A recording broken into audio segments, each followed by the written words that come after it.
नमस्कार। आज हम बात करने वाले हैं अपने हिंदू धर्म से जुड़ी एक बहुत ही पवित्र त्यौहार, जिसे पुरुष और स्त्री दोनों सम्मिलित रूप से व्रत रख के मनाते हैं। जी हाँ, इस व्रत का नाम है करवा चौथ, जो कार्तिक मास के कृष्ण पक्ष के चौथे दिन मनाया जाता है।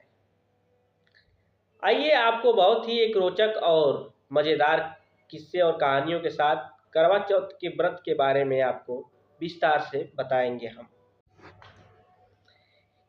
करवा चौथ पर एक विवाहित महिला अपने पति की लंबी उम्र के लिए पूरे दिन व्रत रखती है और रात को चाँद देखकर पति के हाथ से जल पीकर व्रत खोलती है।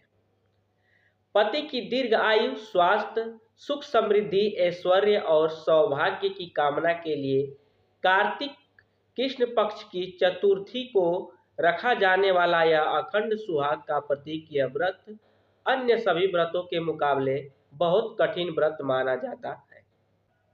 माना जाता है कि इसके समान सौभाग्यदायक अन्य कोई व्रत नहीं है। इस व्रत को 12 से 16 वर्ष तक निरंतर रखने की परंपरा है। इसके बाद कुछ महिलाएं उद्यापन कर देती हैं, यानी 12 से 16 वर्ष तक मनाने के बाद कुछ महिलाएं इसे बंद कर देती हैं तथा कुछ आजीवन रखती हैं। आजकल तो पुरुष भी पूरे दिन का उपवास रखकर पत्नी के इस कठिन तप में उसके सहभागी बनते हैं। दिन भर उपवास रखने के बाद शाम को सुहागिन करवा की कथा सुनती हैं और कहती हैं तथा चंद्रोदय के बाद चंद्रमा को अर्घ्य देकर सुहाग की दीर्घायु कामना कर प्रण करती हैं कि वे जीवन पर्यंत पति के प्रति तन मन वचन एवं कर्म से समर्पित रहेंगी। पूजा पाठ के बाद सुहागिनें सास के चरण स्पर्श करके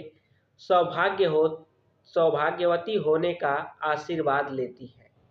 करवा चौथ के पर्व का संबंध वैसे तो कई कथाएं प्रचलित हैं, लेकिन सभी का सार पति की दीर्घ आयु और सौभाग्य वृद्धि से ही जुड़ा है। विधि पौराणिक कथाओं के अनुसार करवा चौथ व्रत का उद्गम उस समय हुआ था जब देव एवं दानवों के बीच भयंकर युद्ध चल रहा था।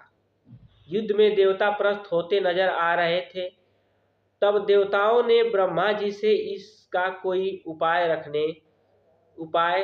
करने की प्रार्थना की। ब्रह्मा जी ने उन्हें सलाह दी कि अगर सभी देवों की पत्नियां सच्चे एवं पवित्र मन से अपने पतियों के जीत के लिए प्रार्थना तथा उपवास करें तो देवता दैत्यों को परास्त करने में अवश्य सफल होंगे। ब्रह्मा जी की सलाह पर समस्त देव पत्नियों ने कार्तिक मास कृष्ण पक्ष की चतुर्दशी को यह व्रत किया और रात्रि के समय चंद्रोदय से पहले देवता दैत्यों से युद्ध जीत गए। तब चंद्रोदय के बाद दिन भर की भूखी प्यासी देव पत्नियों ने अपना व्रत खोला। ऐसी मान्यता है कि तभी से इस करवा चौथ व्रत किए जाने की परंपरा शुरू हुई। इसके अलावा एक कथा महाभारत काल से भी जुड़ी है। कहा जाता है कि द्रौपदी ने करवा चौथ का व्रत रखा था और उसके व्रत के प्रभाव से महाभारत के युद्ध में पांडवों की विजय हुई। इसलिए करवा चौथ के व्रत को उद्गम को इस प्रसंग से भी जोड़कर देखा जाता है और कहा जाता है कि इसी के बाद सुहागिनें करवा चौथ व्रत रखने लगी। इसी पर्व से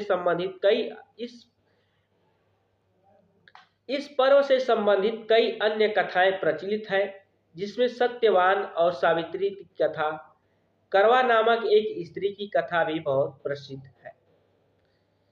तो साथियों मित्रों, ये करवा चौथ की एक छोटी सी कथा थी जो मैंने कई स्रोतों से ढूंढकर इकट्ठा की थी और अपने सभी देशवासियों, व्रती माताओं बहनाओं को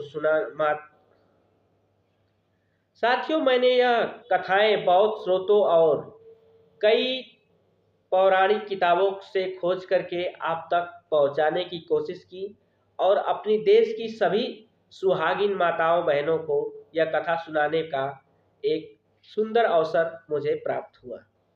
आप सभी को अगर यह कथा जितनी अच्छा लगे उतना अच्छा कमेंट करिए और चैनल को सब्सक्राइब करके मेरा हौसला बढ़ाइए, ताकि हर पवित्र त्योहारों पे आपके साथ एक ऐसी ही कथाओं का मैं वाचन करता रहूं।